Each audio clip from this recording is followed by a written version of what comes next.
See, these things have been misunderstood very badly because science and mysticism is coming to you from Hollywood movies, unfortunately. In this culture, we've had people whom we refer to as Trikalagnans. There are three dimensions of experience in your life. There is something called as past, which is a bank of memory within. There is something called as present, which is a living experience right now. There is something called as future, which is the power of our imagination. So your life experience is happening between memory, present experience and imagination. The problem with most people is, these three things are not clearly distinguished in most human beings. This is why something that happened 10 years ago, you can still suffer, isn't it? Huh? Something that may happen day after tomorrow, you already suffer. What happened 10 years ago or even 10 days ago, does it exist right now? Does it exist right now? What may happen day after tomorrow, does it exist right now? No. So if you suffer something that does not exist, should we call you sane or insane? Hey, it's a question, don't clap. It's a disgrace. If you are suffering something that does not exist, is it sanity or insanity? How many people that you know, including yourself, are insane like this? They suffer things which don't exist. Nearly 99.99, isn't it? Happening all the time. So these are all idiots who are doing time travel.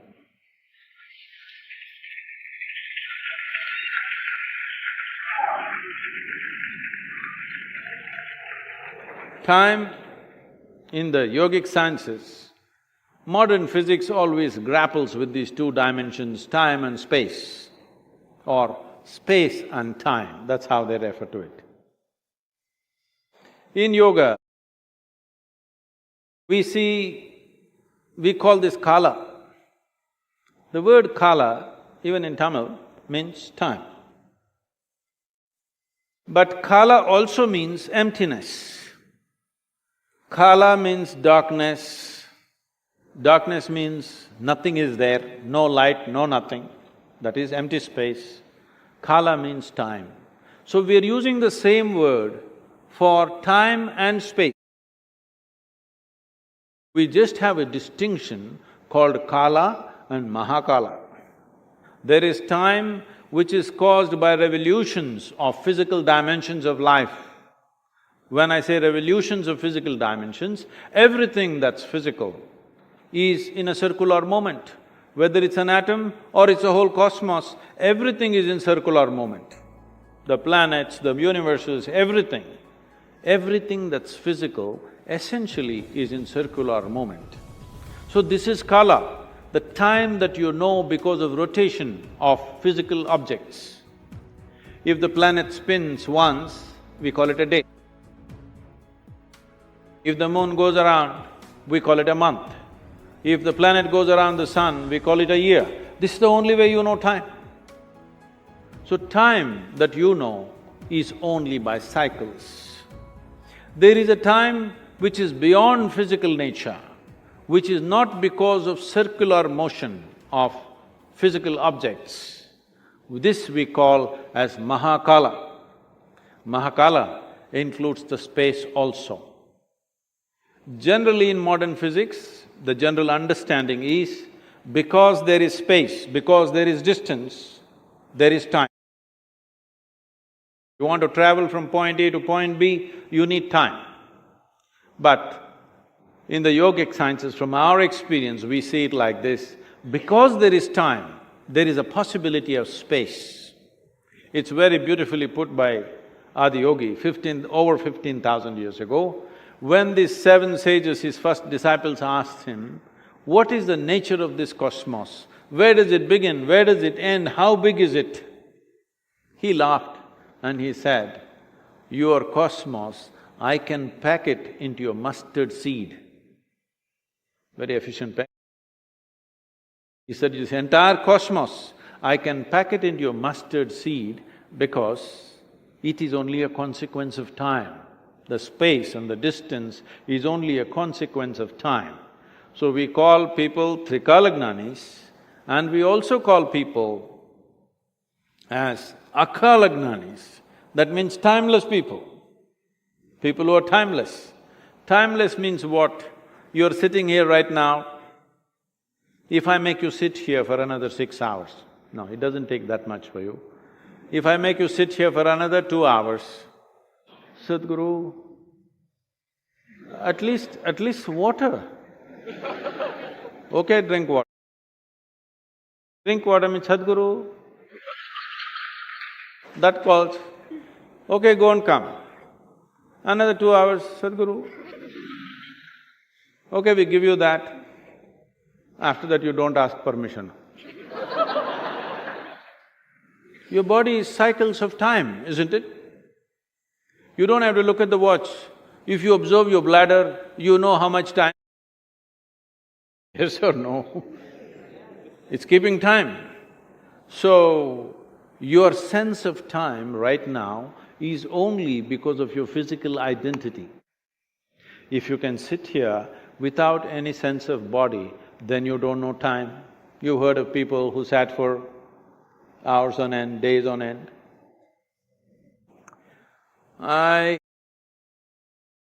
This happened to me at a certain point when I was little older than you, I was 25. I just sat in one place and suddenly I did not realize time. I thought it's 10-20 minutes, about 4.5 hours had passed.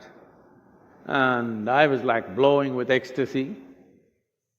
Then they started happening more often. If I just sat in one place and I think it's 2 minutes, hours, 7-8 hours have just passed away. One day I sat down and I thought it's maybe 25-30 minutes. I was sitting in a rural space around Mysore, and when I opened my eyes, the big crowd. India being what it is, the garlands around me, people are trying to molest my feet. And I say, where the hell did you come from? Then they say, you've been sitting here for 13 days. I thought it's only 25-30 minutes. Only when I tried to open my legs, I found my knees were locked up. It took a lot of effort to straighten them. But in my experience, I thought it's only 25-30 minutes. But when I say this may be a little difficult to grasp. But have you noticed, on a particular day you were very joyful. 24 hours, poof, went off like 10 minutes. Is that so? Another day you're a little depressed. 24 hours feels like a lifetime. Yes or no? Time is a very relative experience. People say, how long a minute is depends on which side of the bathroom door you are. You go there and knock and they say, hey, just 1 minute, wait. 1 minute.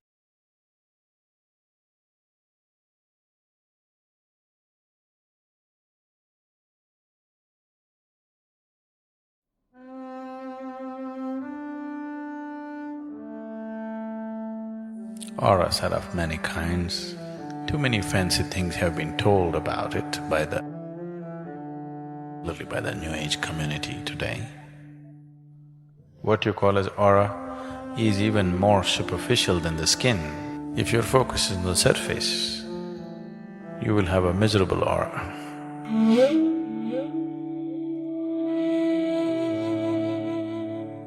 Every substance on the planet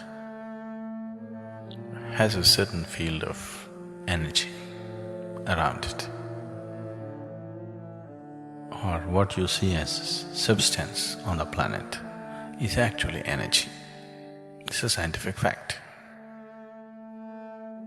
The whole existence is energy. One part of the energy has manifested itself into a certain level of reverberation which makes it a physical form. Another part of the energy does not manifest itself into a physical form, but it still has a form. So that form, which is not yet physical or refuses to become physical, but still maintains a form, that's an aura. Or that's being called an aura. Auras are of many kinds. One can carry from a pitch black aura to a pure white aura. Between these two, there are a million shades. Essentially, the physical, mental, emotional, and the energy status of who you are right now, in a certain way, is represented by your aura, or it's visible through the aura. Too many fancy things have been told about it particularly by the New Age community today. A lot of it is fiction, but there is some substance to it.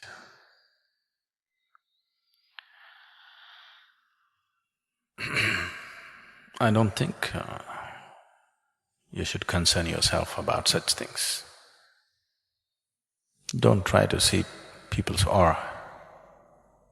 Aura is the periphery of the person. I would like you to look a little more at the core of the being, rather than looking at the surface. Surface is for the doctors, because they want to fix some physical part that may be going wrong with somebody. Surface should not be the interest of a spiritual seeker. This is more surface than the skin. What you call as aura is even more superficial than the skin because it's even further out. So it may have certain… if one has the necessary insight, may have give you certain access to the nature of the person, but you're only looking at the psychological, emotional and physical structure of the human being. It is best people on the spiritual path ignore the aura, yours and everybody's, and focus on the core. If you're focused on the core, you will have a wonderful aura. If your focus is on the surface, you will have a miserable aura. So don't keep looking at other people's aura and your own.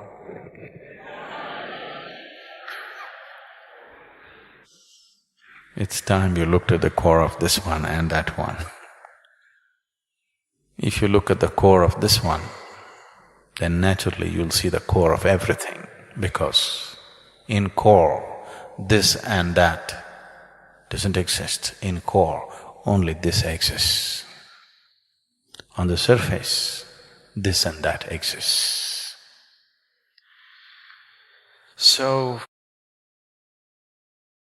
people said, beauty is skin deep.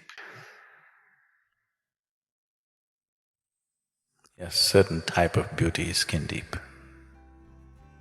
You wouldn't like somebody with their skin peeled off.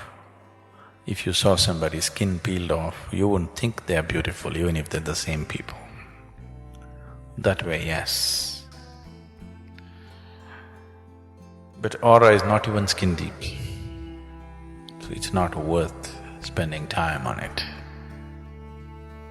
If you become conscious of the core, the surface may be just visible to you, but you trying to see and read people's auras is a stupid thing to do. You'll waste your life. trying to do such things. If you're conscious, if your perception is enhanced, you may see things. It's good to see things which are there. If you start seeing things which are not there, that's… you're graduating from ashram to asylum. If lot of you go in that direction, we can transform the ashram into an asylum. Yes. So it's very important. We want to keep this as an ashram. You want to make it into an asylum? Huh? No, we want to keep this as an ashram. So please, if you want to keep this as an ashram, you must be focused on the core, not on the surface. Too much surface means we'll make the place into an asylum. All kinds of nutcases who believe they're spiritual, there are too many like that on the planet. They are the biggest deterrent for other people to seek any spirituality. Because of too many nutcases like this, right-thinking people who are little more sensible don't want to have anything to do with spirituality. So, please don't make this into an asylum. If you need to go, we will promote you, but don't turn the place into an asylum.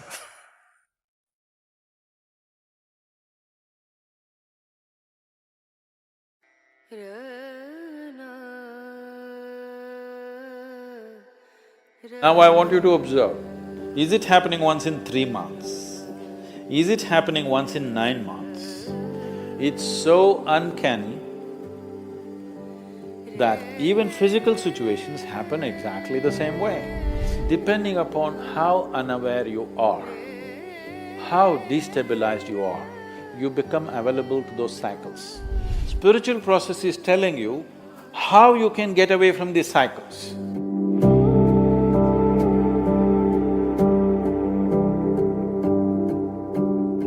The same pattern of things keep happening over a period of time. The same kind of emotion, the situation we go across is same. How to come out of that pattern in life? So, it's good, at least you notice the same patterns are happening, repeating itself. Most people don't even see that. They keep repeating the same cycles in different scenery and they think they're okay. It's good of you, at least if you're noticing it. The scenery may change. Life scenery will anyway change. The last time some rubbish happened to you, you were in school. Next time it happened to you, you were in college, so the scenery was different. Next time it happened to you, you were in a job. Next time it happened to you, you were married. But the same things are happening if you closely observe your life. Suppose you're going to Coimbatore from Isa Yoga Center and you saw outside there was Semmedu. There's Semmedu? No, Semmedu. Irutupallam, that's a nice name. Irutupallam means a dark ditch.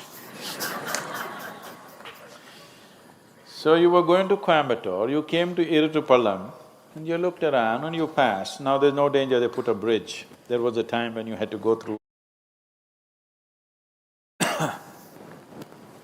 some dangerous waters. And you were driving happily towards Coimbatore, again Irutupallam came. Oh, again Irutupallam, it's okay, bad luck. And again you keep driving, after some time again Irutupallam came. Something, but coincidence. Again Irutupallam came. You must know that you are in Irutu. If 4 times the same town is coming on the way to Coimbatore, that means you're going in circles. That means you're not going anywhere, isn't it? If you're looking at human life as just body, yes, body is getting somewhere, we know where it's getting. You know where your body is getting? Where's your body going? To the grave. whether it's full moon or no moon, whether it's night or day,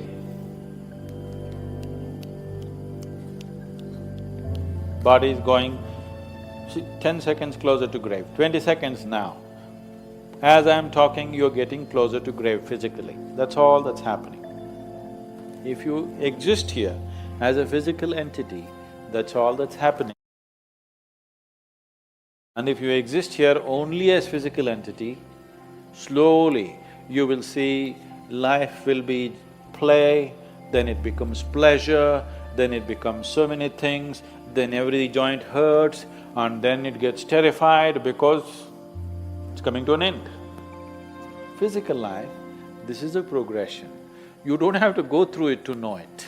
You have enough intelligence to sit here and see it. But our fortune is, we are not just physical, we have other dimensions.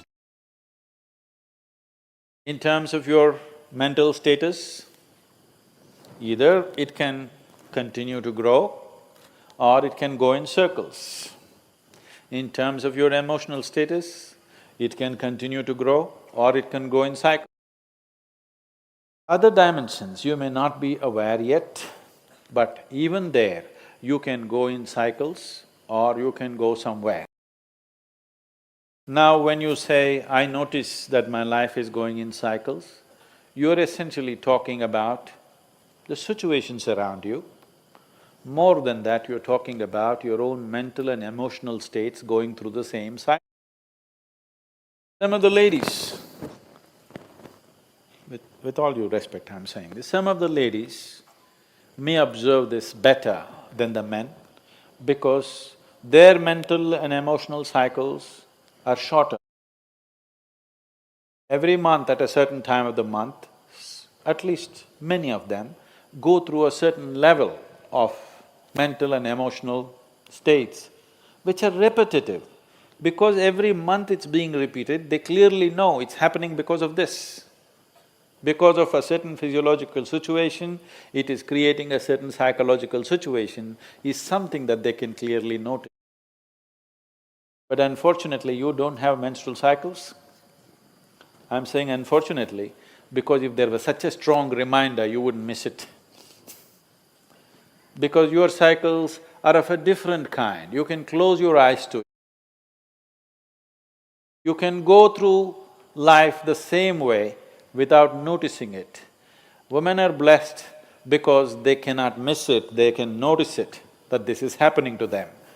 Men have to be much more aware, they need to do much more work, because otherwise you will think you're going somewhere, but every time you're going to Irutupallam, thinking you're going somewhere.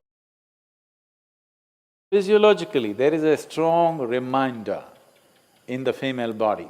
The strong reminder that is there in the female body is not a curse, it is a blessing if you know how to use it, because any volatile situation, any destabilized situation is a possibility for change. When there is a set process, you can't change things so easily. When there is a periodic destabilization of the system, there is a great possibility for changing. But anyway, if you are going through cycles, everything in this system is cyclical, isn't it? The earth is going in cycles, the moon is going in cycles, everything is cyclical. If you do not stand up with a certain level of awareness and a certain level of determination and a sense of going somewhere, you will naturally become a part of the cycles. The various kinds of cycles happening. The longest cycle that's happening here is 144 years. Once in 144 years, certain things happen in the solar system for which we have 144 years, we have a Kumbh Mela. We were fortunate that in our lifetime we witnessed that. The next cycle is 12 and a quarter years, which all of us see. The others are much shorter. There are 3-year cycles, there are 18-month, 16-month cycles, there are other kinds of cycles. All these cycles, depending upon how unaware you are, how destabilized you are, how unfocused you are, you become available to those cycles. If you are completely scattered, you become available to the smallest cycle. If you are little focused, you become available to longer cycles. But everybody is subject to these cycles. These cycles can mean a bondage, or these cycles can also mean transcendence. That from one cycle of life to another, you transcend or you repeat the same cycle. That depends on who you are. When so many people… The difference between astrology and spirituality is just this. This is an unpopular subject that I'm taking on. Astrology is trying to tell you how these cycles bind you.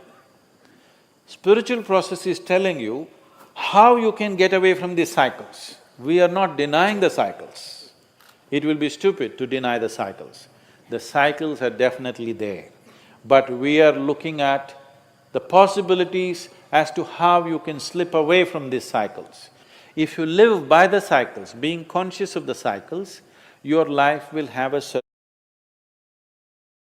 equanimity, a certain level of success, certain level of well-being, certain level of prosperity. If you break the cycle, if you are constantly looking how to become free from the cycle, you are looking for your liberation. Are you looking for just well-being or are you looking for liberation? That's the question. Accordingly, you must live. So right now, if your life is going into cycles, repetitiveness, that you're repeatedly coming to Iritupalam, you understand you're not going to reach anywhere like this. It's time to change the pattern. Now I want you to observe, is it happening monthly? I'm sure for you it's not monthly. Is it happening once in 3 months? Is it happening once in 9 months? Is it happening once in 16 to 18 months? Is it happening once in 3 to 3.25 years? Is it happening in once in 12 years? I want you to notice this. Now you don't start imagining all kinds of things, but it is happening. It's just happening, whether you're able to notice it or not, it's happening. It's not just happening with your mental and emotional situations. If you are conscious, even physical situations around you will repeat themselves. It's so uncanny. It's so uncanny that even physical situations happen exactly the same way. If it's manifesting every 3 months, we can push it to 9 months. If it's manifesting every 9 months, we can push it to 18 months. 18 months, we can push it to 3 years. We can push it to 12 years. Or we can push it to 144 years. Or above all, instead of trying to dodge these cycles, we can ride these cycles. I have been riding my cycles. Every time it comes, my life changes. And it will change dramatically in the next 4 to 6 months.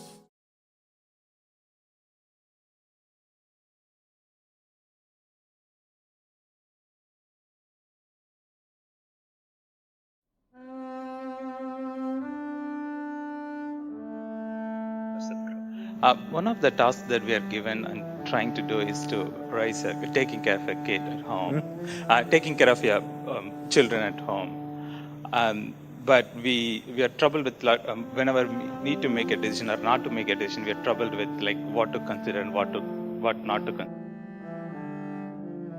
Can you give us some perspective about something that we should think while making a decision or not making a decision for the kids? Why are you making all the decisions for them? So that's the trouble. I'm not sure. I'm sure I'm not the right person to make the decision, but should that be made or not? Like, what do I do when I need to do something?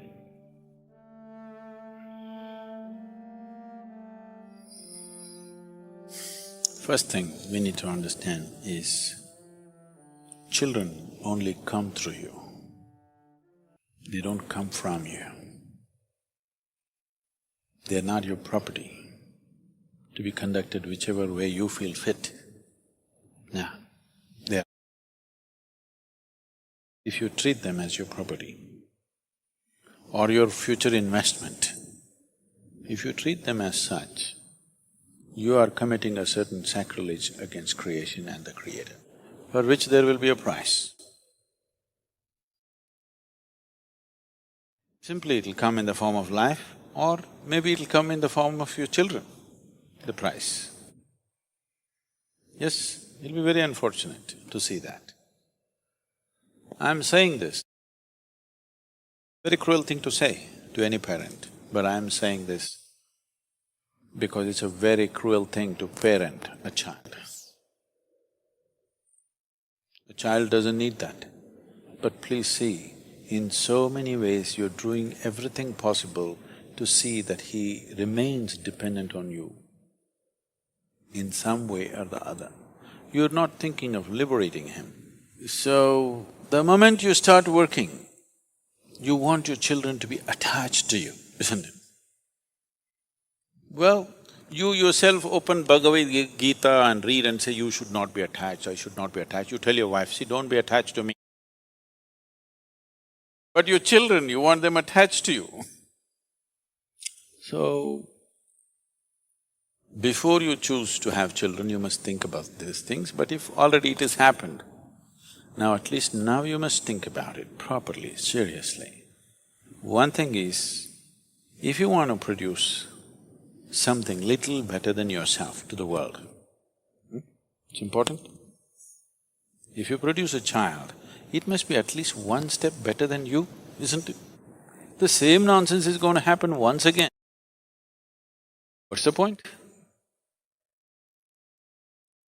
So something better than you has to happen means the first and most fundamental thing is, you are 100% straight.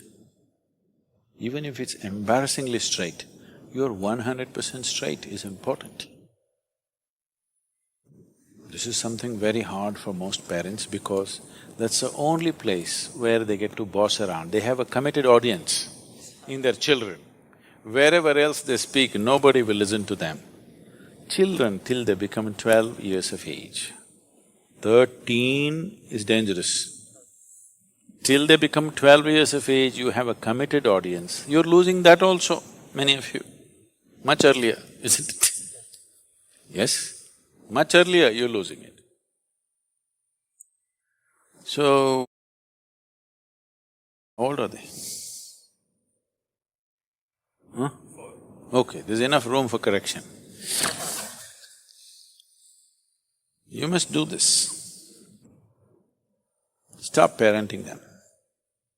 What they need is some good company, not a bloody boss walking around in the house. Yes or no? When you were growing up, did you like it? Being talked down to, did you like it? No.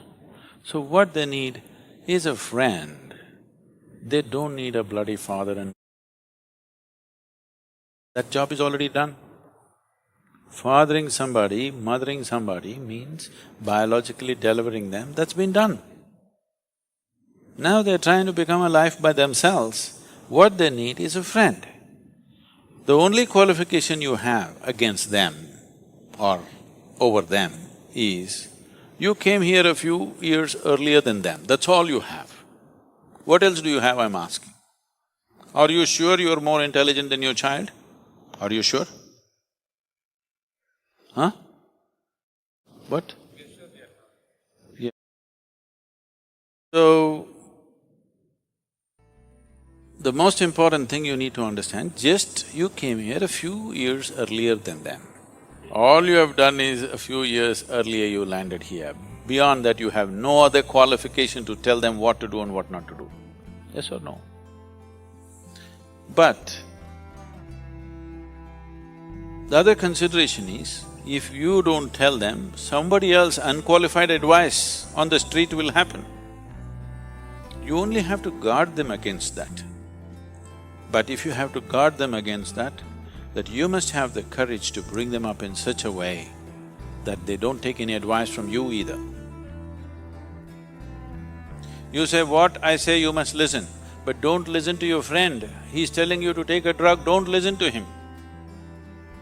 But what the friend says seems to be more of a pleasure than the nonsense that you're talking about. It's a fact, isn't it? So it's not going to work. If you bring up your child with such a fierce sense of his own intelligence and his own decisions, then you will see, he will seek help, because he will very easily realize that his intelligence, his understanding is not good enough for everything. But if you bring him up that he has to listen to your advice, he will come up with a rebelliousness. Even when good things are said, he won't do that, he will do the reverse of it. This is something that most parents are experiencing, isn't it?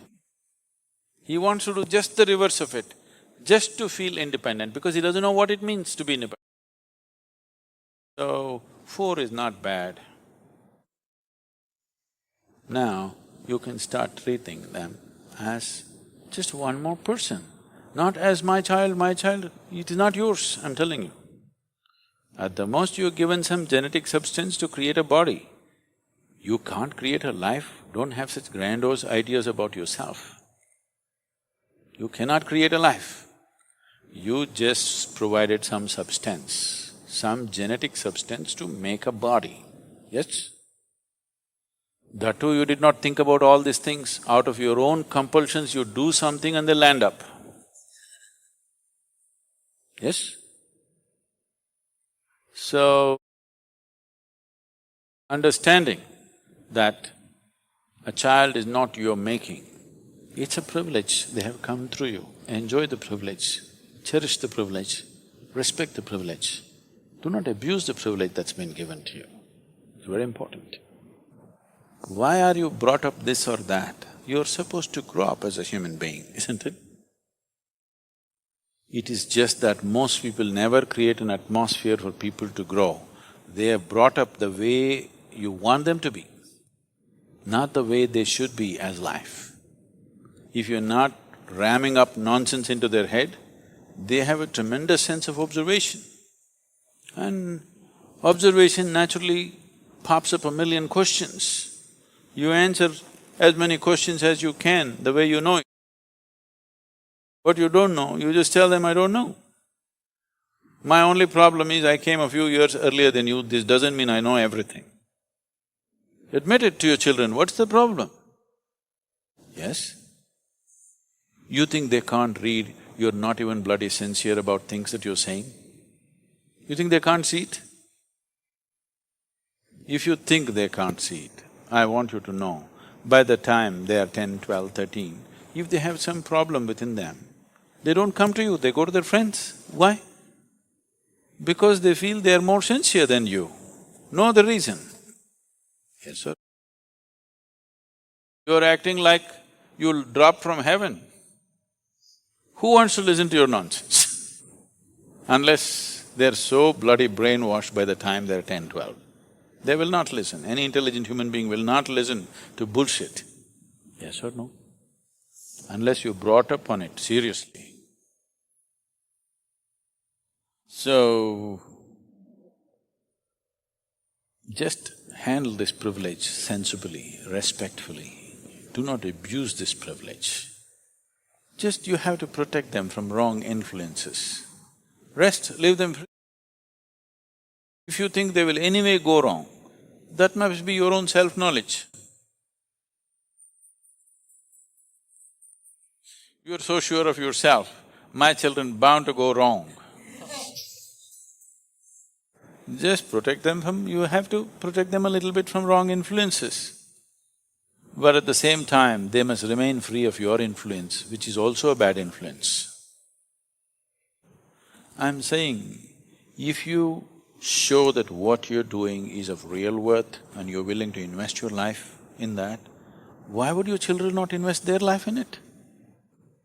If you don't show that commitment, if you do not show that involvement with life and you're expecting them to become wonderful whatever, no, it will not happen. And they don't listen to what rubbish you say, they're observing what you do and how you are, isn't it? So if you want to raise children, please raise yourself. Don't worry about the children, just raise yourself into a wonderful human being, make yourself that. it will reflect. It cannot go wrong. But there's no guarantee. Like in everything in life, there's no guarantee because there may be some other stronger influence on the street side, isn't it?